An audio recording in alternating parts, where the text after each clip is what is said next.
rather informal conversation and banter. No, not at all.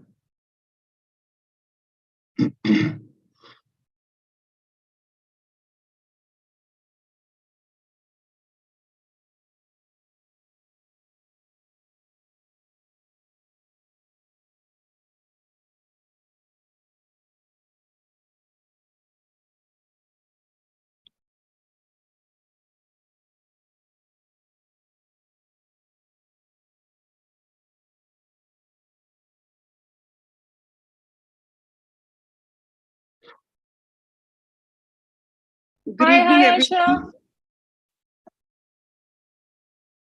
Aisha, I can't hear you. I think you have to unmute yourself.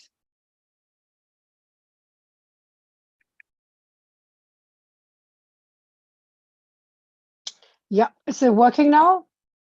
Yes, it is. How are you? Good, I am good, very well. Thanks for the invitation. We are just about to start. I think the webinar live streaming has already begun for those who are coming into the room. We'll just wait for a couple of minutes before we start our conversation. And Aisha, I have Ambassador Sharat Sabharwal here. I'm just waiting for Raza to join in. Hi, Ambassador. How are you? Good evening or good morning for you. Well, it's good afternoon. Good afternoon, yes. Yeah, afternoon for you. Yeah. And I can see the participants coming in. There was a slight technical confusion, so they're just being allowed in now into the room. We'll just wait for 2-3 minutes before we start the conversation. Okay. I also have my colleague Manika Raikwar in the room, who's the Chief Marketing Officer for Geetam and a former journalist herself. Just give me a second. Sure.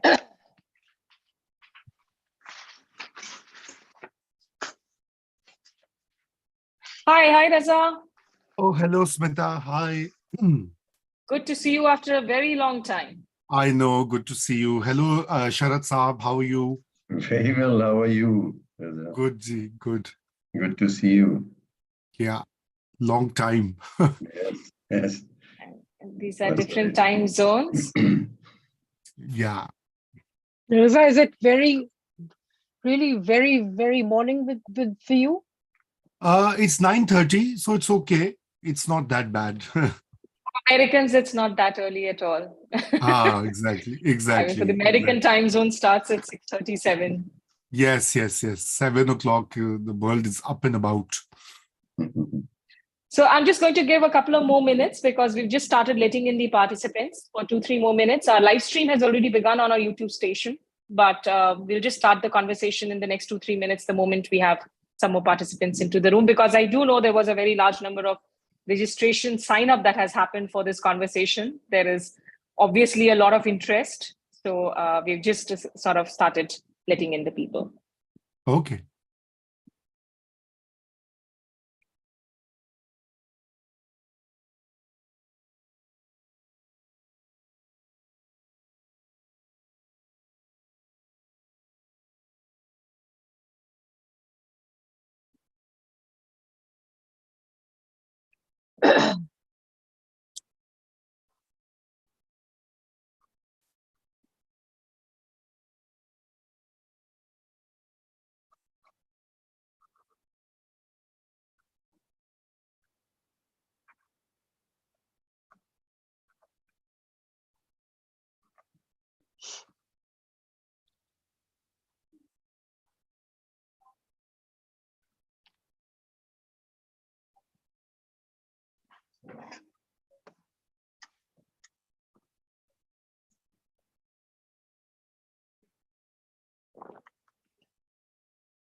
Ambassador, how did the are we being recorded right now, or can we have a No, you are being recorded, ma'am. You are.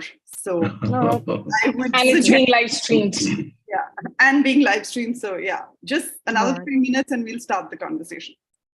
Okay, that's all right.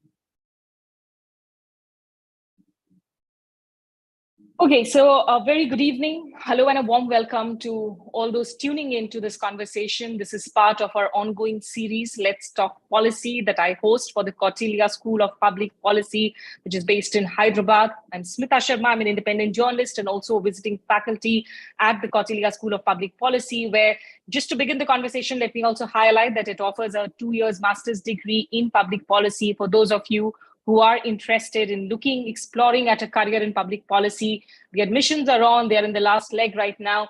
Please do feel free to, of course, take a look at the course curriculum, the website, the prospectus, and coming to, of course, this episode of Let's Talk Policy. You know, this is a forum where we try and do a deep dive into important contemporary issues, into policy matters, and how could we not talk about what is playing out in our neighborhood, which is being watched so keenly by everybody, both inside and outside Pakistan. On the 9th of May, what we saw were unprecedented scenes that played out in Pakistan. Now, this is a country, of course, this is a neighboring country that we know. It has not been a stranger ever to chaos, instability, to military coups, to a lot of political upheavals. But why were these scenes unprecedented? Because we saw angry mobs not just take to the streets, but ransack, torch houses that belonged to military officials, including the corps commanders in Lahore. His residence was targeted. A war memorial in Sargodha. So there were these incidents that came out, and it was the first time that we saw in decades that military officials' installations being targeted by people out on the streets. Of course, it is now being debated because the Pakistan army claims that this was all orchestrated, whereas what was playing out was being projected as spontaneous protests by Imran Khan, the cricketer turned politician who's had a long political inning in Pakistan now, who's also served as the Pakistani Prime Minister, but who lost in fact, the vote of confidence, was ousted out of power. Since then, of course, he has not accepted his defeat.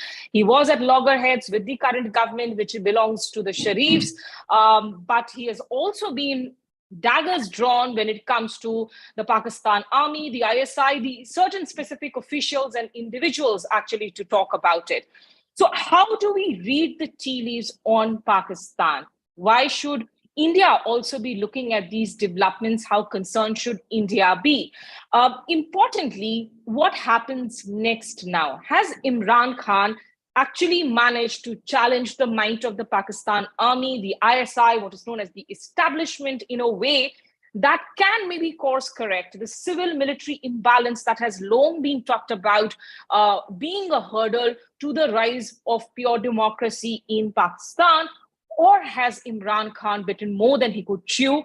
And has he now been cut to size? Because in the last few days, since that violence, of course, which played out on the day when Imran Khan was very dramatically arrested at the Islamabad High Court by the Pakistani Rangers, since then, we have seen a lot of arrests happen, detentions happen. He was given bail, but a spate of resignations too of senior faces, including the likes of Shireen Mazari to a Fawad Chaudhry, who have now quit the Pakistan Tehreek-e-Insaf. So has Imran Khan been cut to size effectively? These are some of the many questions that I'm sure not just I would like to ask, but a lot of the participants who are tuning in today, who themselves are, of course, from research background, students, journalists, scholars.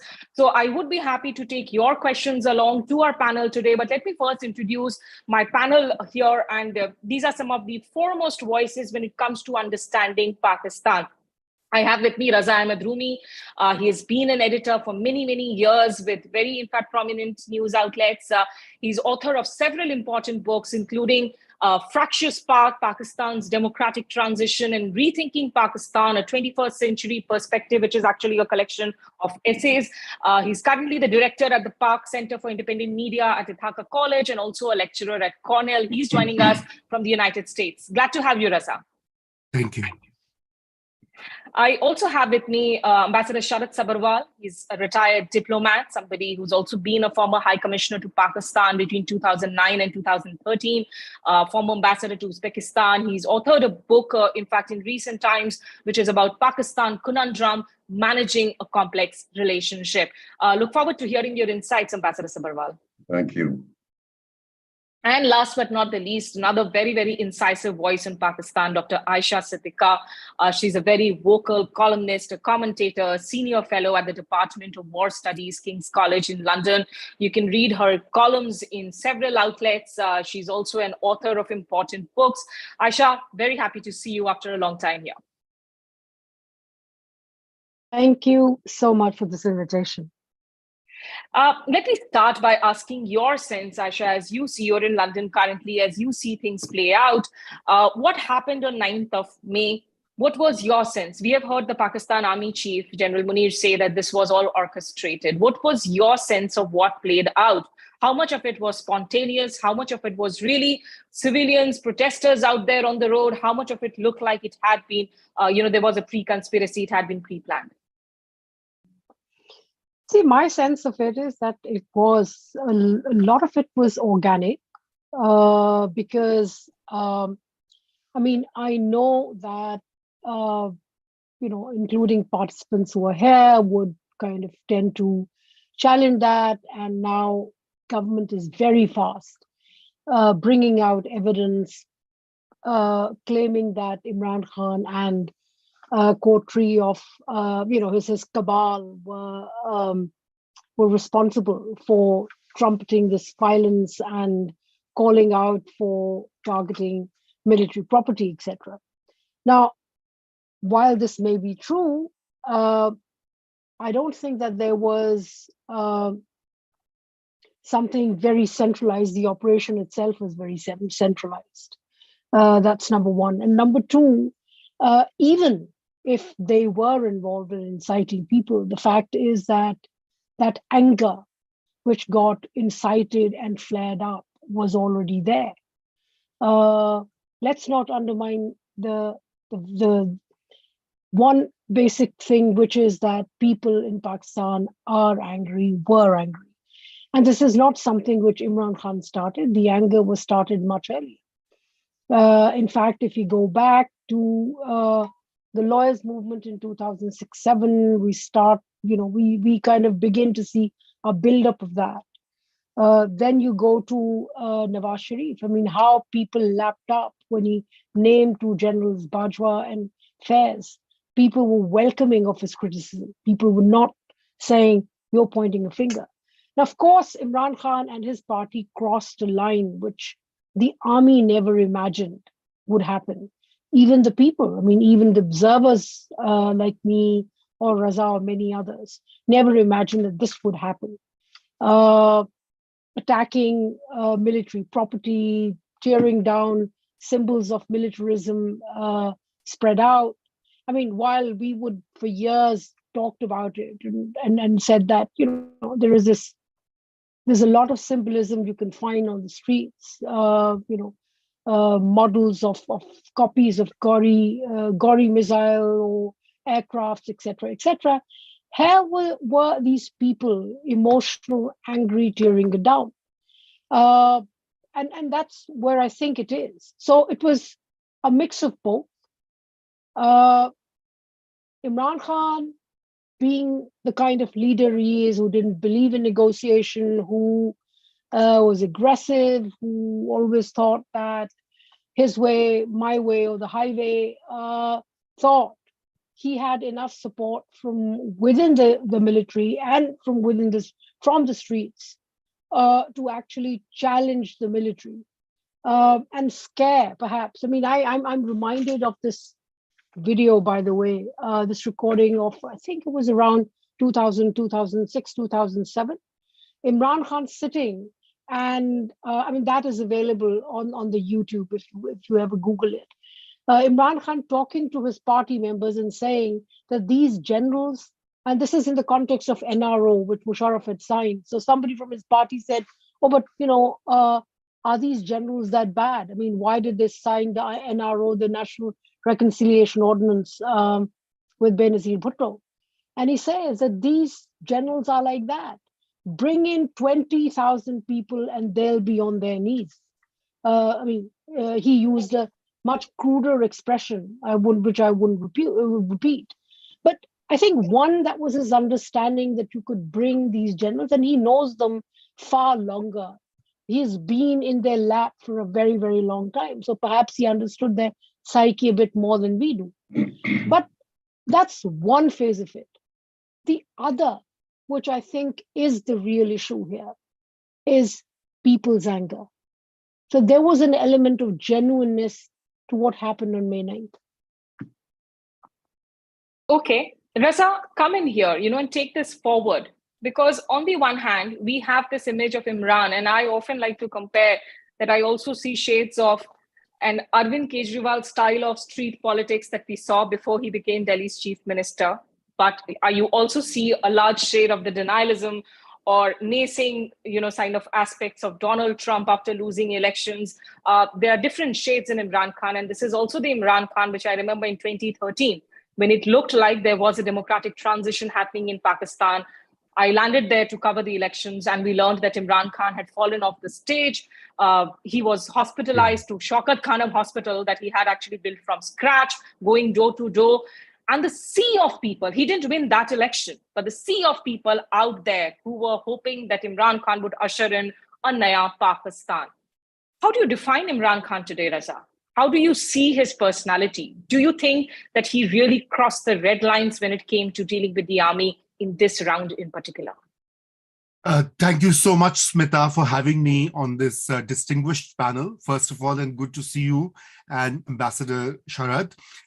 Look, Smita, the thing is that, as you rightly said, Imran Khan is a mixture of many characters. He is not only, reminds us of the Aam Aadmi Party, but also a bit of Donald Trump, a bit of Erdogan, and if I may dare say, so a bit of Modi ji as well, because of the religious references that he uses. So he brings in all the populist, he touches all the populist points that Pakistanis love.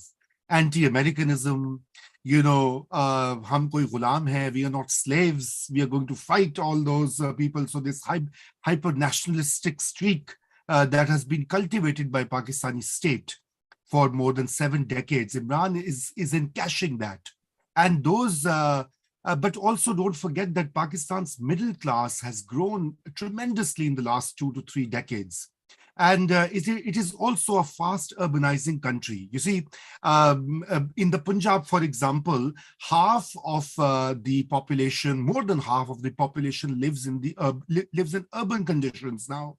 So earlier it was an agrarian rural society when Bhutto's rise we saw. Now it's a primarily urban or peri-urban society.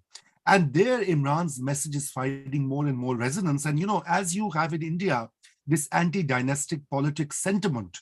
So Imran is a great proponent of that, and that also appeals to the middle class that wants to, rise up the ranks, all the people who are self-made, all who think that privilege and dynastic handouts should be avoided. So all of these factors have made him immensely popular, but in particular last 1 year, because he has also undertaken an anti-establishment political rhetoric, as well as anti-American rhetoric and lots of religious references. So they have, he has appealed to every segment. So that's what Imran Khan of today is representing. Now, the problem here is that, like any other populist, Imran Khan has obviously overestimates his power and overestimates his reach. While it is true that he has a lot of public support, but at the same time, he's also dealing with a very powerful military that has not really either retreated, despite whatever they say that we have nothing to do with politics. And the other thing is that, the military intelligence apparatus in Pakistan is intact. For a year, they were actually taking a back seat and, they thought, let him blow out his steam, let him do all the 50, 60 rallies, say things he wants to, and then he'll calm down and we'll negotiate with him or whatever. But, Imran Khan was determined that he is going to return to power this time with public support and pressure on the military. And that was not working because this new army chief in November, who was appointed, Imran Khan, was also opposing his appointment in public rallies. Now, you see, this is unprecedented. In Pakistan, yes, the prime ministers have a bit of power. Not always, they can't exercise it, but theoretically they have a power. But opposition leader has no power to appoint or dismiss an army general or the army chief. So that line he crossed actually earlier than the events of May 9th. But on May 9th, this public anger that Aisha referred to, but was also highlighted by the fact that Imran Khan had built this momentum for 10, 11, 12 months, taking on the army, taking on the army chief, the previous one and the present one, and he has said so openly, as you must have seen. But Raza, can I intervene just to clarify? Yeah. Is it really been a case of Imran Khan taking over the entire establishment, taking on the entire establishment, or has his grudge been against certain individuals, naming an individual saying that he is the one who has been trying assassination attempts behind me? Because when he came to power, of course, for the longest time, he was criticized to be the blue-eyed boy of the army, several name calling that happened. And or more often than not, he actually said that his relationship was harmonious, that they were all on the same page. So is it really about him challenging the might of the entire army, or is it a grudge against certain specific individuals? That's a great question, Smita. It is a grudge mostly against individuals and individuals that he likes or dislikes. So, he focuses his politics on that. But then, at a larger level, if you look at Pakistan's history, all three popular leaders, Zulfikar Ali Bhutto, Nawaz Sharif, and now Imran Khan, were nurtured by the military establishment. And all three turned against the military establishment in one way or the other. And all three, so, and that is a big debate that is taking place first time in Pakistan's history very openly in the mainstream media, on social media, that perhaps the military should shut down these engineering projects. Because as you know, in 2013, Imran could not really win. But in 2018, the military and the intelligence agencies tried every trick in their bags to bring him to power.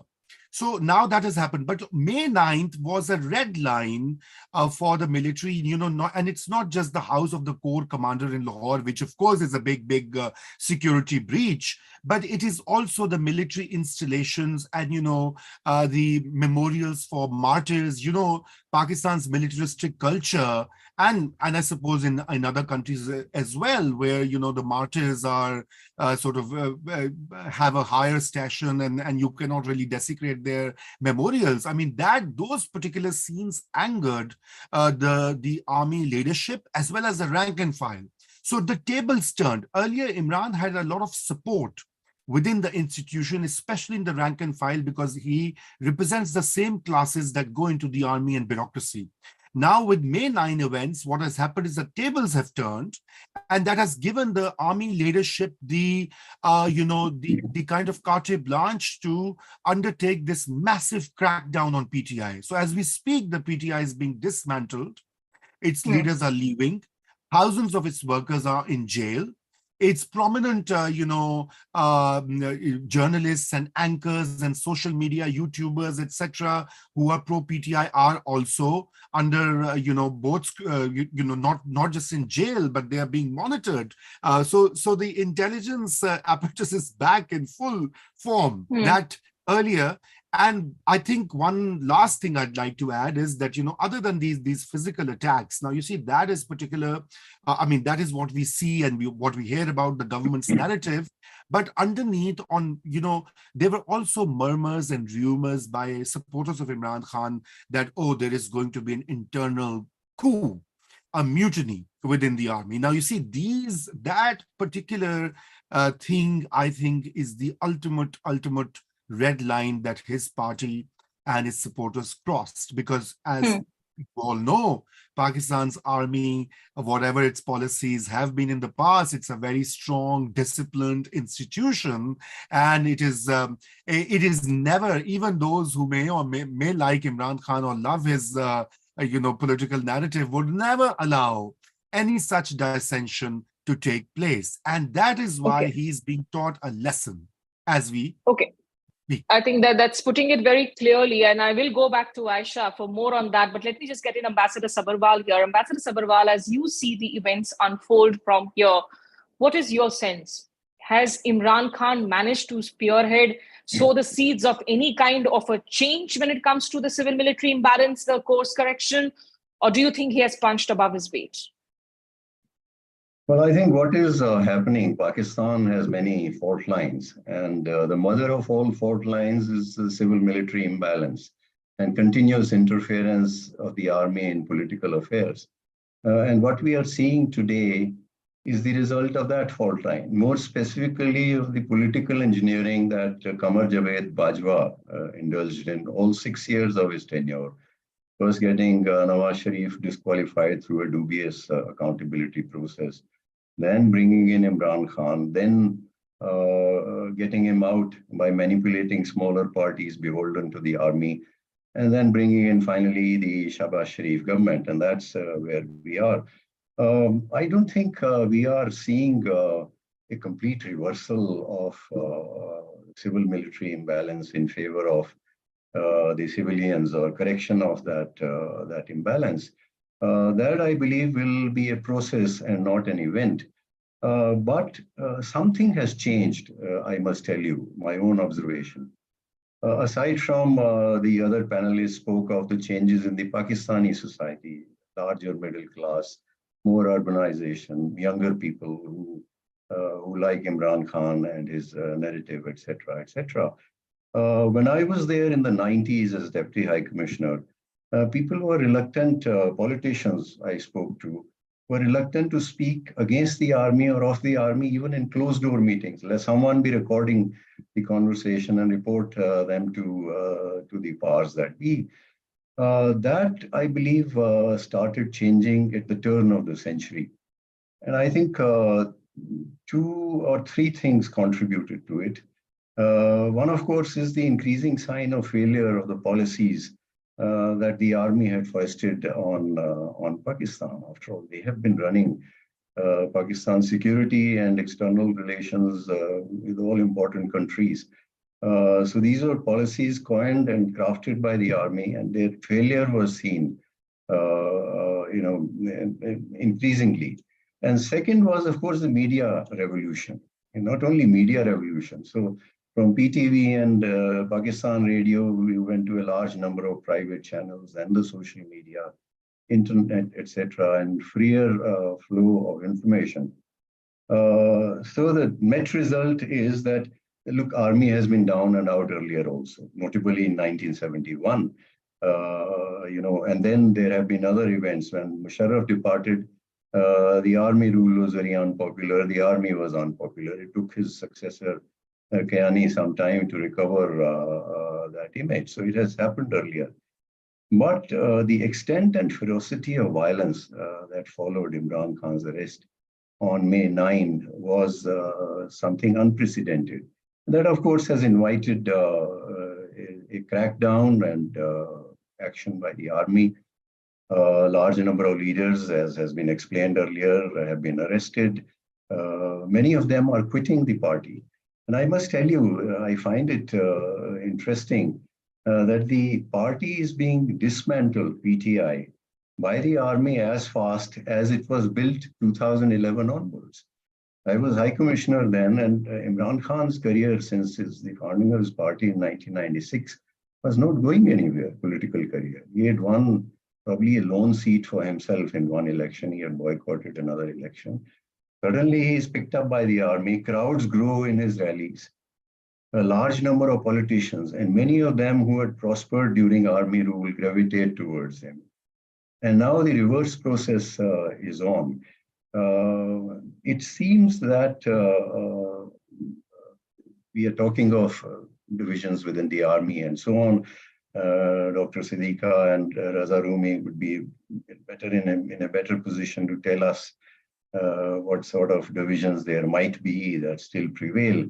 But on the surface of it, it seems that Asim Munir has consolidated his position, because after all, sitting here, we saw a special conference of corps commanders giving a unified message after May 9. That was an affront that the army couldn't tolerate. And I believe that army is like a citadel from which its rank and file draw all their perks and privileges. So if they see that citadel being breached, even by a popular civilian, they would stand together. They would tend to support their chief, and that may be happening now. So as I said, the reverse process is on. There are some imponderables there. The Chief Justice is still acting independently, although I believe his authority has been seriously compromised. So to sum up, and as was mentioned earlier again, all creations of the army, whether Zulfikar Ali Bhutto or Nawaz Sharif or Imran Khan, they all turned against the army. Nawaz Sharif spoke against the army sitting in the comfort of London. Imran Khan has been doing it sitting within Pakistan. So these are subtle changes. Maybe that process is on, but I don't think we are anywhere close to complete redressal of the civil-military balance. Okay, I think you've made a lot of important points. In another 5 minutes, I will start taking in the audience questions. I already see some raised hands. Feel free to drop your questions in the chat box, or if you want, I can allow you to speak directly and ask the questions. But, Aisha, coming to some of the points raised by Ambassador Sabharwal, do you have a sense, and this is a question that I would like Raza also to come in before I go to the audience, that General Munir is now in control? Is it really a united house? Does he have the loyalty of the generals? Are there fissures below? There were a lot of Pakistani media reports that seem to suggest that Imran Khan actually does enjoy a certain amount of support, maybe within the lower ranks of the ranks and files. What is your sense of how basically dented is the Pakistan army at this point in time? See, if you look at the way media is going about it, I mean, you have on different television channels, mostly private, state media itself is showing, I mean, their new songs, their videos, and backed by the sitting government. By the new partners are the PPP and the PMLN. Let's not forget. So every time a change is made, military brings in, has to partner with civilians, and this time it's back to PPP and PMLN together. I mean, two parties that it once pushed out. So what they're doing is their advertisement, their posters, they are on highways, their flyers, which eulogize the army, its contribution, the contribution of martyrs, what they do for security, etc., etc. Now, I'm sure people in India are not unfamiliar with these kind of images of eulogizing of the army. So, but this is happening because, and this, what this indicates is that army as an institution has come together and has decided that the way PTI had gone after it is something damaging. And if there was a dissent within the army, it wasn't just concentrated at the lower ranks, it was also within the generals, from what one has heard. Now that divide has been bridged, as far as the military is concerned. But let me go back to May 9th for a second. I think the mistake, there were two things which were happening side by side. Three things. One, you had the hardcore PTI supporters which were angry, which said, come what may, we are going to push back. But these are people, some of them might have, had this idea of going as far as they could, but most of them didn't think that they would be going around burning buildings and doing the kind of violence which actually happened. I mean, let's not forget, a lot of this upper middle class or middle class was with him from Lahore. Let me focus, for example, on one city where he was located at that point in time, Lahore. I mean, these were children of elite. I mean, let me give you one example of Khadija Shah. I mean, this is a woman who came out with a video message saying that, she stood by Imran and she didn't want to attack the army, but she was part of the protest. And guess what? I mean, members of the Lahori elite from PMLN, people like, they were supporting her. They were trying to hide her. They were trying to protect her. Who is she? She's Salman Shah's daughter. Salman Shah was Musharraf's finance minister. She's granddaughter of General Asif Nawaz Jandua. So there was that divide. But going back to my point, so there was this segment which was limited in number, but who still went out on the call that they have to take some action. Then you had disgruntled, genuine, support for whatever was happening, and they wanted to push back the military. I mean, this was an event which is probably not going to happen so fast, so soon in Pakistan. And I think May 9th is important in many ways historically. It will remain important because this is when people did express their anger against the military. Let's not, I mean, that anger is real. So now the thing is that there are two issues here. One is, yes, for temporarily, for the time being, military has come together. It is actually putting spotlight on the damage which PTI did to bring its own cadres together and say, look, this is how your image is being brought down. So that will bring them together. But I think that's one part of the issue. The other more important part of the problem is the people. The army chief, I don't think, has an understanding. I mean, he's a well-trained general, but he's like any average well-trained general who looks at the tactics and finds a tactical response to something which has happened. He doesn't have the strategic view of how to deal with Pakistan's politics and with people getting disgruntled and that in masses. You can't, as Paul Stanley, the political scientist, says, you can't really get rid of the masses. And that's where the problem lies. But, and I'll go to Mudassir next. He has his hands raised. I'll allow him to ask the question. Raza, just quickly come in here, because what explains, I see a dichotomy. On the one hand, if there is this genuine anger that Aisha is talking about, does it really translate into a support necessarily for Imran Khan? Because at the end of the day, it's not like Imran Khan proved to be a successful prime minister.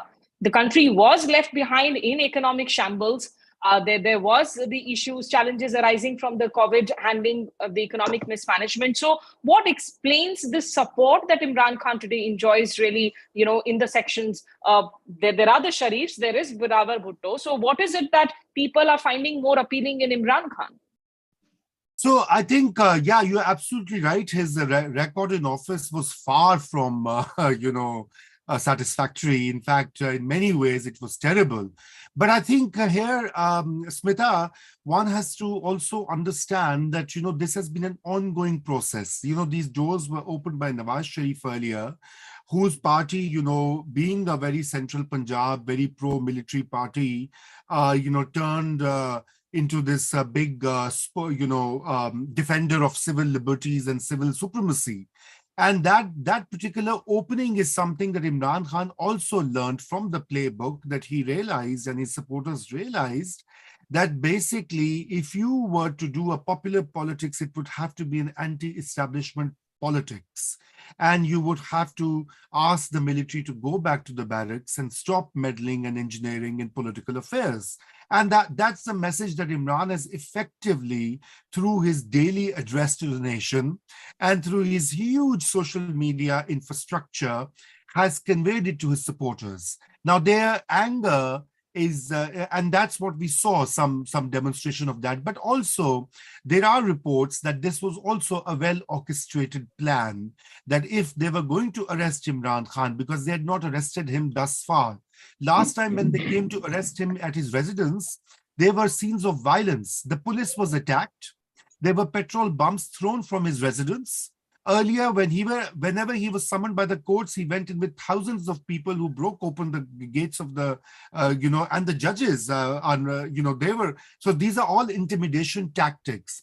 Now, this time they said, okay, if they're going to arrest him, we are going to go and protest, right? And that's why all the protests on May 9th were against military installations. No civilian building, no civilian symbol of power was addressed. The Askari Tower in Lahore, the Corps Commander's house, the memorial, etc., etc. So it was a very carefully thought out, orchestrated plan as the government says, and there are signs of that happening too. Yeah.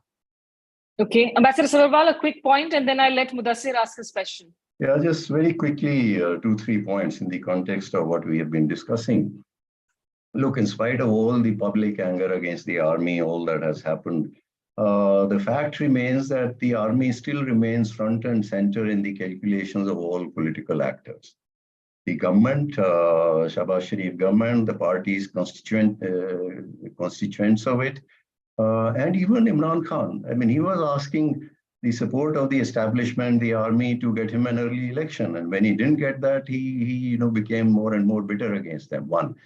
Two, the confrontation, which is going to take place now, this is inevitable when you dismantle a whole party.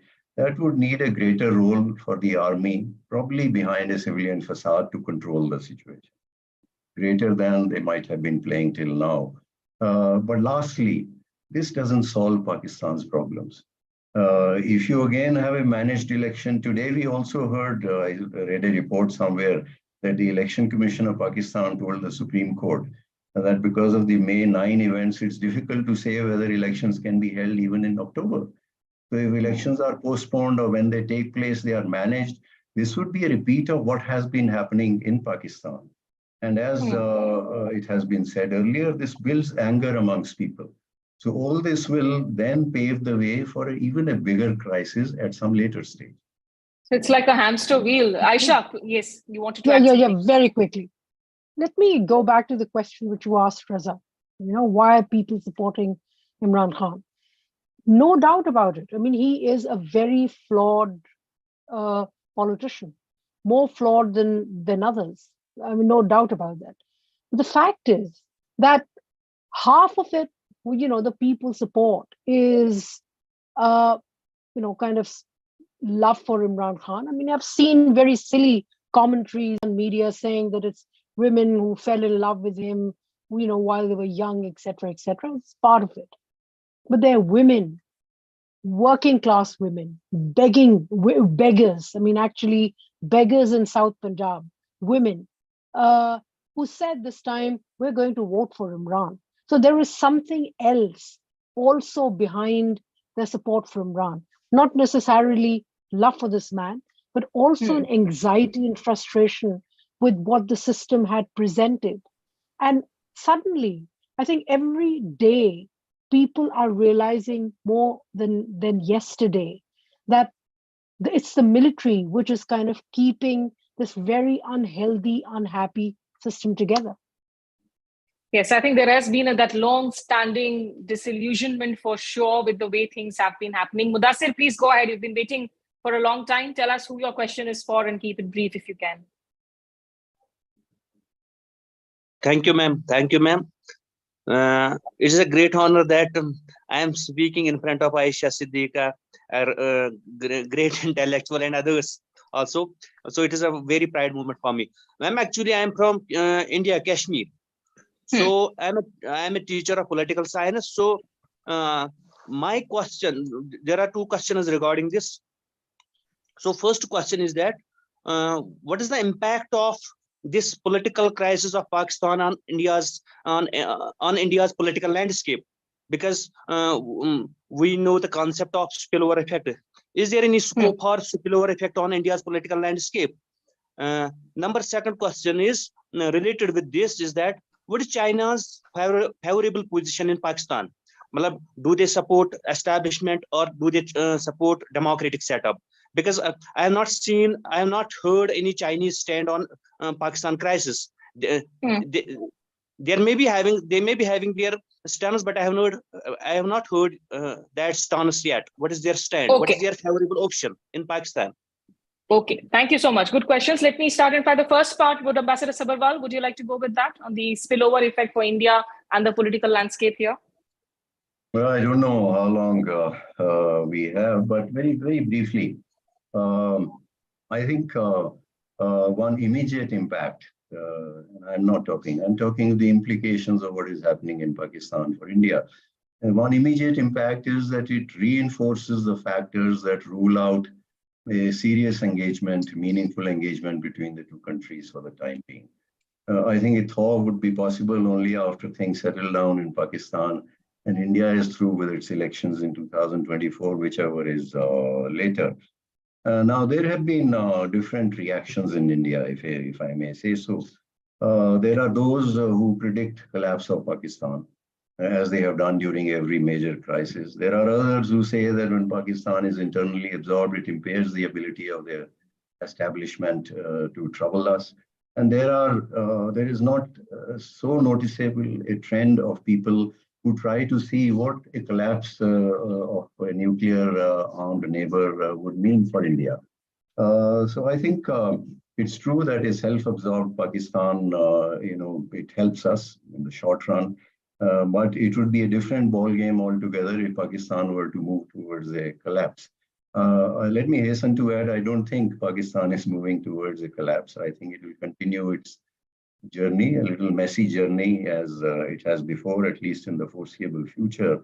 But imagine the impact of a collapse, implications for India. It will present us with a sea of unbridled sea of religious extremism and terrorism, starting with the western frontier of Afghanistan right up to our western border. Uncertainty, perilous uncertainty about the nuclear arsenal of Pakistan in an unstable situation. Of course, a large number of people fleeing unrest towards India because of the easy border in the plains. So I think India's posture in the past has been not to express any preference who rules Pakistan. India has dealt with whoever has been thrown up by Pakistan's internal dynamics, including military dictators, because you have to engage with a neighbor. I think that's the policy that should continue. But my only last point would be that regardless of what happens to the Pakistani state, we have to live and deal with the people of Pakistan, in whichever state they are, in Pakistan of today, or as some people would say, a state that has collapsed, or in any other configuration. But these are people we have to live and deal with. So I have always said we should make a distinction between the Pakistani people and the establishment, not lump them with the actions of their establishment and our responses to those actions. Okay, Aisha, would you like to come in on the second part on the Chinese reaction to this? And maybe you could add if there are any signals from the Americans too. The next question is a question in the chat box for Raza. Yeah. See, the thing is that China has been silent because China and the United States and the UK and many other countries have been watching, not interfering, not even sympathizing.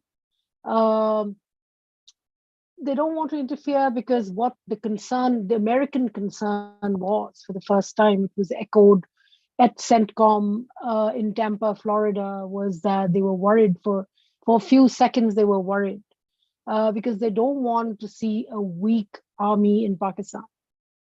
They want a strong establishment who can stand up for their interests when and if required. Same goes for China. I mean, look, as far as China is concerned, Imran Khan is not a favorite because in his first couple of years, Imran Khan's government, if not Imran Khan, single-handedly stopped and really stopped the China-Pakistan Economic Corridor project under the guise of corruption, changing, emphasis of investment, etc., etc. So first 2 years, CPEC was stopped. So China, and then in his last year, he reached out to China.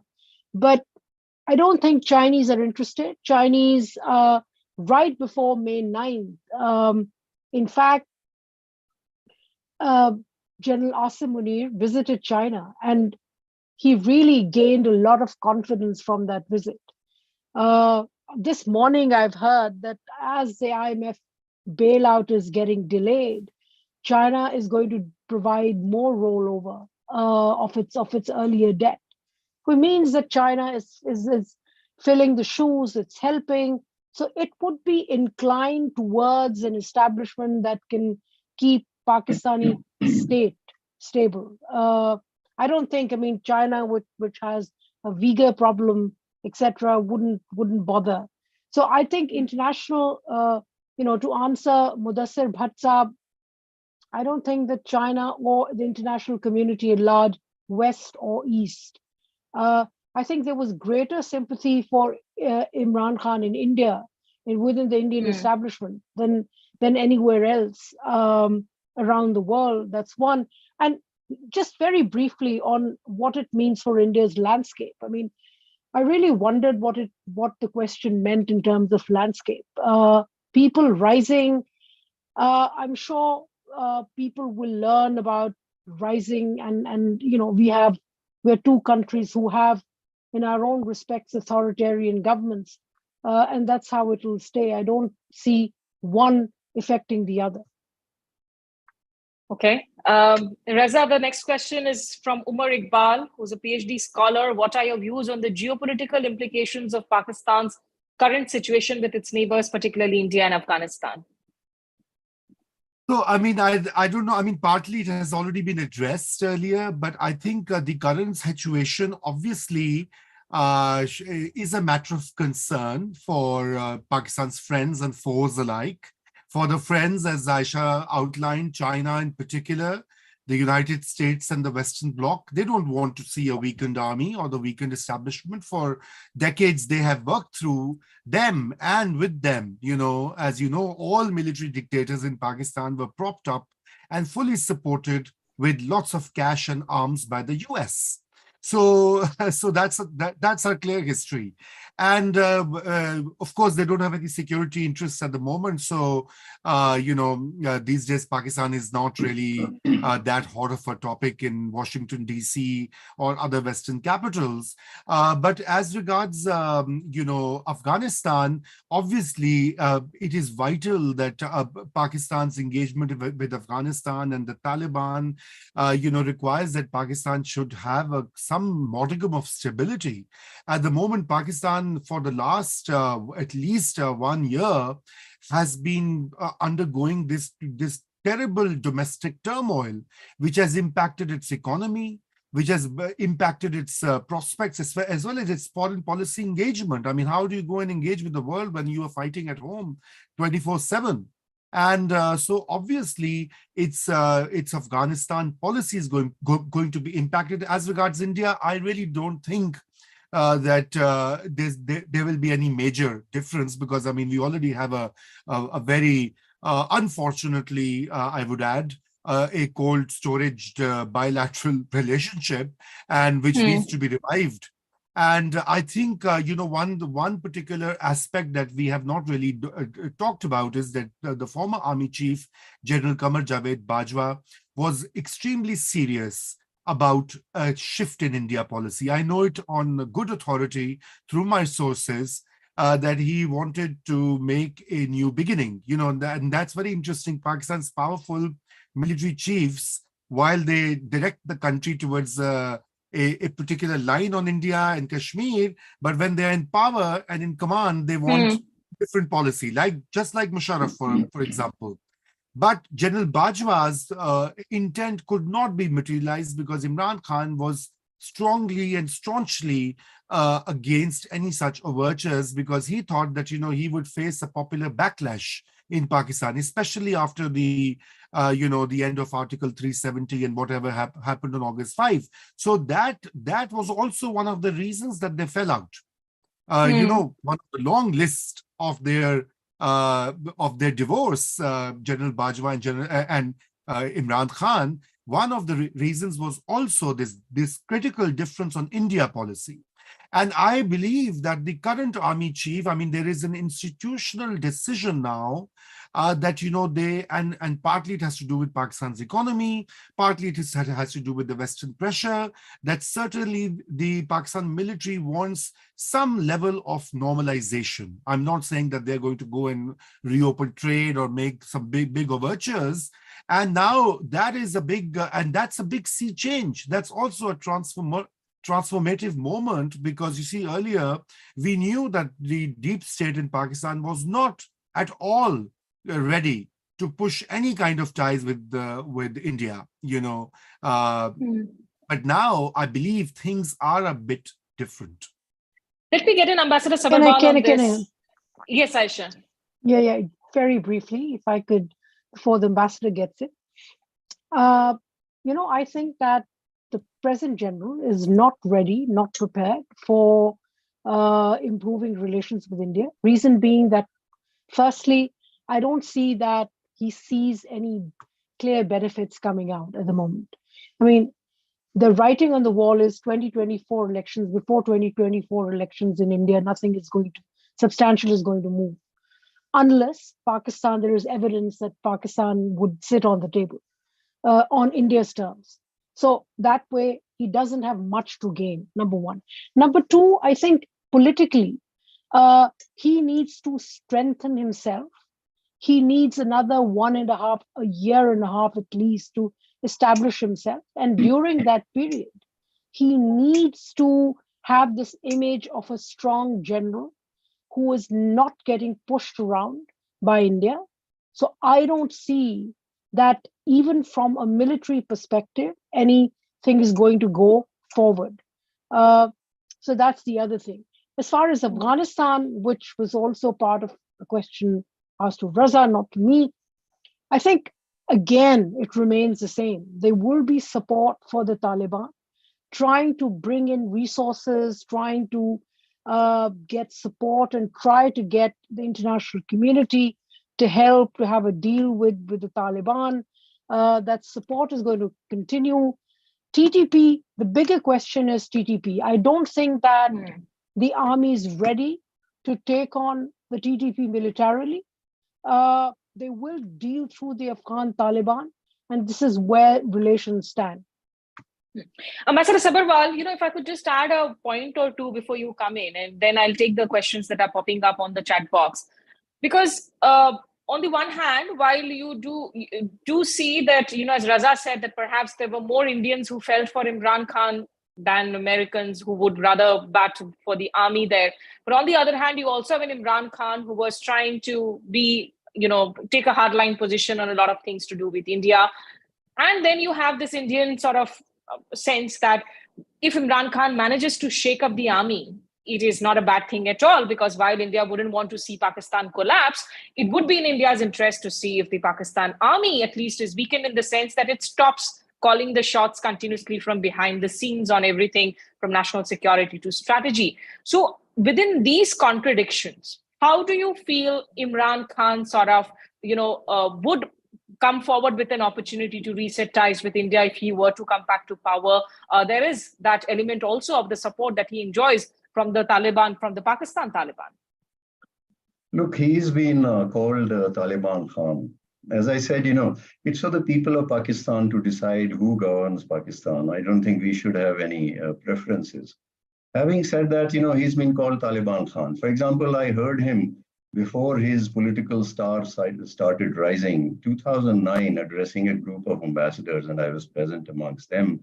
He said, look, the policies that army is following in our tribal belt will create enmities for 7 generations. That this is what the Pashtuns would do. And therefore, I oppose that policy. That was his thought. Then when he came to power, he negotiated with TTP. He wasn't the only one doing it, because PPP government in 2009 issued this Nizam-e-Adl regulation to set up Sharia courts in Malakand division under pressure from militant elements there. Or Nawaz Sharif, when he came to power in 2013, his first impulse of his government was to talk to these elements, religious extremists and terrorists and so on, until that attack took place on a school in Peshawar, and then things turned. So that is, I interacted with him after his political star started rising. And I must say, I didn't find his discourse during those interactions very different from that of others. The desire to improve relationship, but the Kashmir baggage was there. Something has to be done about it, etc., etc. And also an eye on what the army wants. So in that sense, he was, the same discourse. He had the same discourse that the other political leaders in Pakistan have.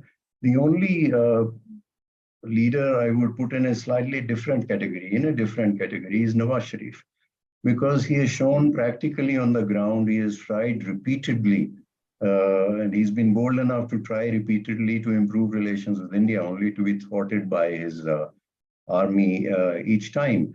So I think what happened was when his government came to power, we had been dealing with Nawaz Sharif. Prime Minister Modi had made a short halt in Lahore, etc., etc. And, probably there were expectations of things moving forward. And then suddenly you have this upheaval, Nawaz Sharif is gone, Imran Khan comes in. Then our policy, terror and talks cannot go together. And thereafter, things nosedived. So there was no dialogue with his government. We agreed, I think, in September 2018 to have a meeting between the foreign ministers, but that fell through the next day because we canceled that meeting. Then when came August 5, 2019, Imran Khan he was cornered. He had no effective answer to the Indian move. And he took some decisions which boxed Pakistan into a corner. He canceled trade, which was against Pakistan's own interest. It hurt India much less than it hurt Pakistan. And then he asked for reversal of that step, which is no possible condition. And I think from there on, there was no scope of any engagement with government. Bajwa's, wanting to improve the relationship. Look, we have seen tactical adjustments. I don't know how serious and what he was willing to do, but we have seen tactical adjustments in the posture of the Pakistani establishment from time to time under internal compulsions, and also don't forget the Financial Action Task Force. That is even General Kiani actually made a lot of these statements. I remember, when there were delegations being taken out to NWFP and stuff, he was sending out those feelers to the Indian media. No, look, I was told by some top Pakistani businessmen that they went to the military leadership, which meant General Kiani and Ahmad Shuja Pasha, who was the DG ISI, and that they explained to them that it would be in Pakistan's interest to open up trade with India. This was the only way of adding a bit to Pakistan's GDP growth, etc., etc. One of the important ways, and that they had been given a green signal. But so there are always these tactical adjustments. But are we going to move towards a strategic situation where Pakistan changes? There are many imponderables there. The position of Kashmir, when we have tried to resolve it, the back channel understandings. When I was High Commissioner, we tried to repeatedly emphasize upon Pakistan, let's take them forward. But they didn't show the courage to do that. We'll do it today, we'll do it tomorrow. We are consulting stakeholders, we'll do it after our elections. And then new government comes in India and they withdraw the special status of Jammu and Kashmir, with which Pakistan has nothing to do. They have been questioning the very accession of Jammu and Kashmir to India. So how are they concerned with 370? And suddenly, then objections start to that. So a permanent change would demand many more signals than just the desire to improve relationship, which has remained tactical on many of them. Okay, I think that answers the questions. A lot of questions put in the chat box by Dr. Bashir Ahmed. What are the ground realities in India-Pak relation, and how can relations be improved in Pakistan? No sign of that at the moment, because till 2024 general elections don't happen until Pakistan doesn't clear up its own internal turmoil. There really is no sign. So in the last 10-15 minutes, I'm just going to focus now on what happens next. Dr. Siddiqa, in a recent article, I know you argued that this is not comparable, what is happening within Pakistan, to people coming out in support to prevent a military coup against an Erdogan, or civilians protesting in Myanmar. So this is not that kind of a protest movement. Do you see this protest keeping up in terms of the momentum, or do you see it dying down over the next few days or weeks itself? See, there are two things. One is that I don't see, when it happened, when May 9th happened, it was sporadic. I didn't see then a Tahrir Square. Militaries, like political armies always seek legitimacy, and they really get scared when people come out in masses. We didn't see masses. People came out, but didn't come out in numbers. I don't see that number game happening now, especially the way the leadership, when the party is being, I eventually see, and it's already happening in the process, that you have a king without a party. The party is going away. But let's also not forget that when all of these people are being presented in front of the media, you can visibly see duress, signs of duress. Like Malaika Bukhari, one of the members, she was in tears. Shiri Mazari left under pressure. So people are being pressured, and this is not good symbolism.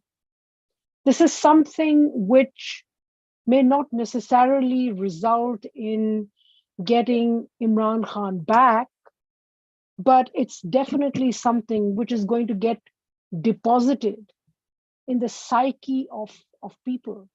Now there's going to be frustration. I don't think that, I think what I see happening in the next 3, 4, 5 years is that he will be disqualified. They will try to silence him. I'm sure somebody must be negotiating exile. They're not going to send him into exile in a country like the UK, for instance, or anywhere in Europe where he can speak up. He's not another Altaf Hussain. He has much greater potential, let's not forget, than Altaf Hussain had. Altaf Hussain, his focus was just one community, one ethnic community in Pakistan. Imran Khan is incidentally or unfortunately, he has a bigger outreach. So you can't send him into exile unless there is a guarantee that his phone will be taken away, thrown somewhere for a few months.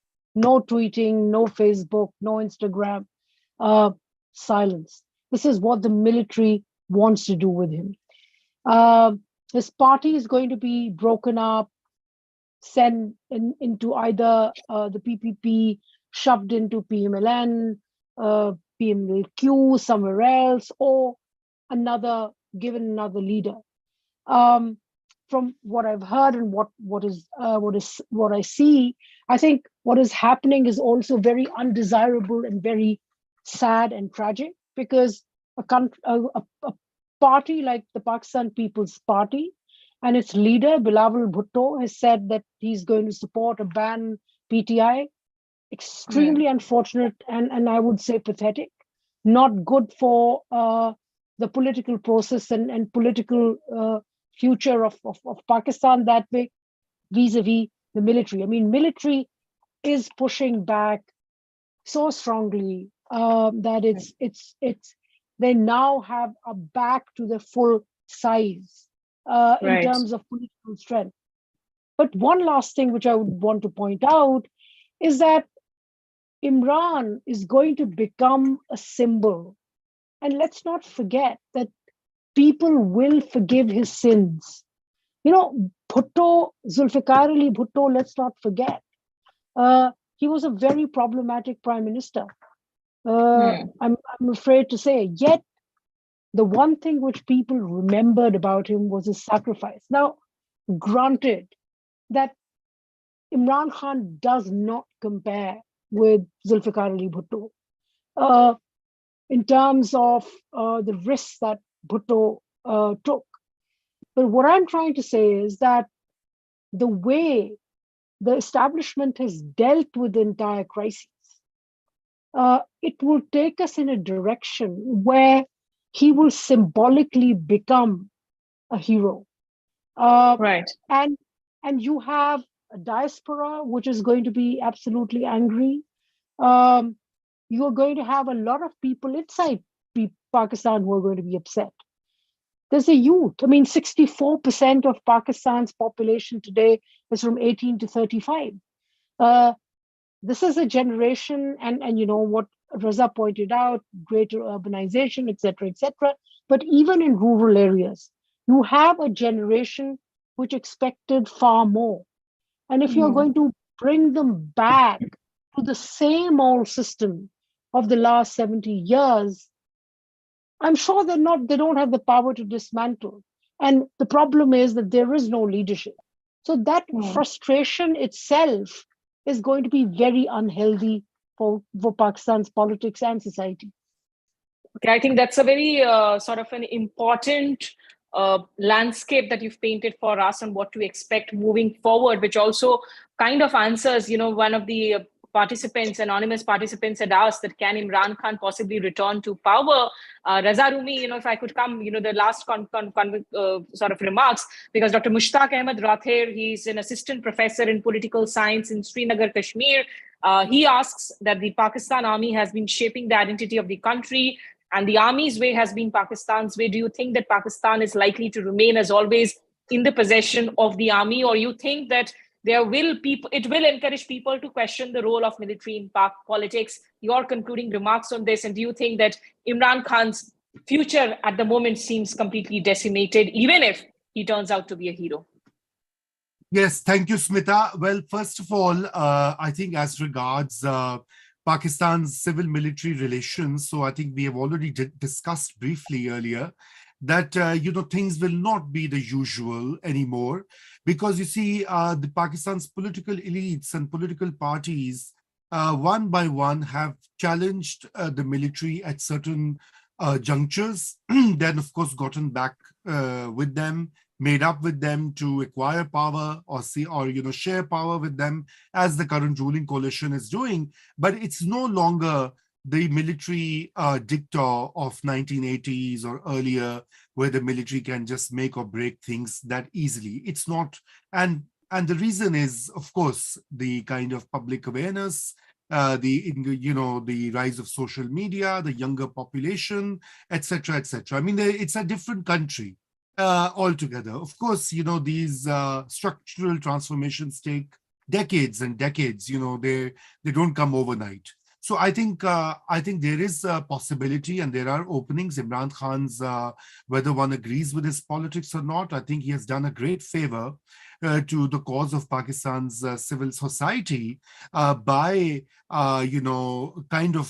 sensitizing his followers, earlier apolitical or depoliticized followers, about the importance or the reality of civil-military relations. So that must be acknowledged. Having said that, Imran Khan's future certainly at this stage does not look really bright. Or somebody asked if will he come back as PM in the Q&A. I don't really think that it is going to happen in the short to medium term, because if you look at the earlier, if history is to be looked at, Nawaz Sharif had to wait out for a term, Benazir Bhutto had to wait out for a term. That's been the standard thing. The other thing that Imran Khan's, politics and his so-called popularity, one always overlooks is the sympathy within the Pakistani system that the state that he enjoys. The judges, some of the judges have openly been favoring him. Some of the personnel within the military, retired and serving, have been favoring him. After May 9th, those particular groups have taken a backseat, or have been at least, through the public pressure, etc., been pushed aside. So in a way, Imran Khan's, future both looks uncertain, but it'll be a time for him to reflect and maybe build a proper political party with cadres. You see, because on May 9th, I just want to add what was being discussed earlier, the total number of people that have been identified by Pakistan's National Database Registration Authority and the police is not more than 40,000 people across the country. It's a country of 240 million people. And if you were to look at the total number of people who were around these military installations done through geofencing and other technological tools, it's about 40,000. Out of which they've identified about more than 30, and they were made arrests of 8 to 10,000 thus far. So it's not a big number. It's not a people's revolution happening. It's just a very targeted, well orchestrated, highly mediatized, and highly promoted kind of event, which of course, as you saw on the Indian screens and in the Indian media, mainstream media, was having a field day because you see all these things were being attacked. India always has a field day when it comes to Pakistan. Today there's a meme out on social media where a man is seen watching TV and the anchor comes and says, "Khabar Pakistan ki," and this man goes and slaps the anchor and says, "India mein ho, India ki khabar dikha diya karo." Yes, so exactly. Anyways, having said that, let me just ask a last question to Ambassador Sabharwal. Because, on the one hand, while it's very clear that short to medium term, we will not perhaps see Imran Khan return, even if though there may be electorally a good prospect of him winning elections. But you have the Sharifs, you have the Zardaris, the Bhuttos. Over the decades, they have gone from being hand in gloves with the establishment to being confrontational to quoting them back, living in exile to negotiating, not to forget the assassination of Benazir Bhutto itself.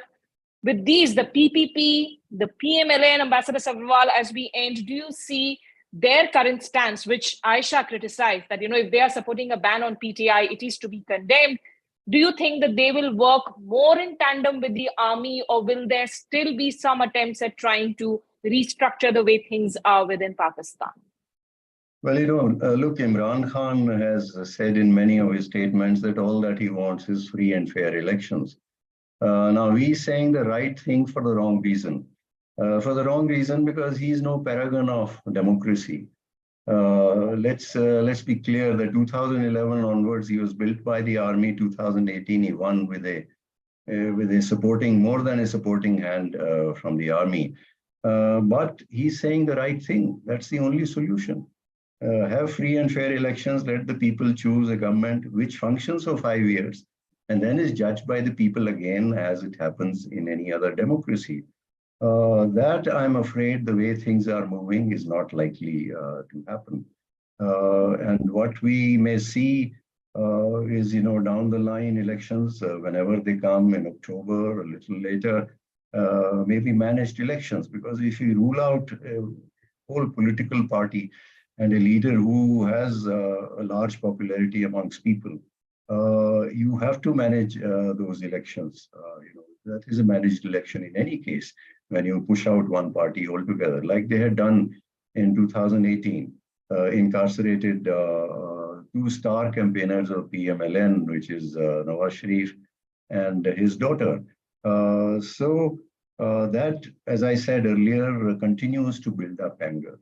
That doesn't solve anything. It's more of what has happened in Pakistan in the past. And that will sow the seeds of a bigger crisis later on. I'm afraid that is what is happening. As to, you asked me about these parties. As I said earlier, regardless of the anger against the army remains front and center in the calculations of all political players. Negatively now for Imran Khan, but it's there in their calculations. It remains a force to reckon with. And second point that I made was that if things continue to be unstable, the army will have a greater role, at least in controlling the situation and keeping things calm and in order. And likely behind a civilian facade. I don't think people talk of their taking over, etc. I don't know why they would do that when they can function through a civilian facade. And why I think that's been clear for a while now, that the army doesn't want to take the seat directly as long as it calls the shots from behind. So in the short run, foreseeable future, I think we'll continue to see instability and the same old civil military imbalance. But a point which has been made earlier, which I also made in my first intervention, was that something is changing. The army is being questioned in an unprecedented manner. We should take note of that. There is a sizable constituency which questions the army's policies and so on. But I would repeat what I said earlier, that the redressal of civil military imbalance will not be an event, but it will be a process. If it happens, and largely because of internal pressures, cannot be imposed from outside. I think when you look at Imran Khan's love and now hate relationship with the establishment, there is a couplet that said, "Jaan kahun tumhe ya dushmane jaani kahun," is the kind of confusion. But I think from just to conclude from what we have discussed today, it's very clear that this is, of course, an internal mess that Pakistan and Pakistanis need to sort themselves. For every other player, it will only be a wait and watch. But of course, when you have a disgruntled countryman at your doorstep as a neighbor, it is of concern. So it is an issue that will continue to worry India. But for now, of course, it looks like Imran Khan has been cut to size, or at least the process will be on to cut him to size, because he has crossed, of course, some Lakshman Rekhas were crossed, and some changes, important changes happening. The very fact that people are coming to the media talking about the army openly, that does in fact indicate some changes happening within the Pakistani structure, because the angst of people, as Aisha also pointed out, Razarimi pointed out, the angst and anger of the people is genuine at the decades of sort of misgovernance, misadministration that has happened, and with not elected but selected governments being popped up every now and then. I'm going to end this conversation here. For all those who were in the room talking to us, asking your questions, many thanks for joining us. A reminder, it's a master's degree in public policy at the Kautilya School of Public Policy. If you're wanting to explore a career in that avenue, please do look up the curriculum. And thank you so much, Ambassador Sabharwal in New Delhi, Dr. Aisha Siddiqa in London, and Raza Rumi, Professor Rumi in US. Thank you so much for your time. This has been lovely talking to all of you. Thank you. Thank you.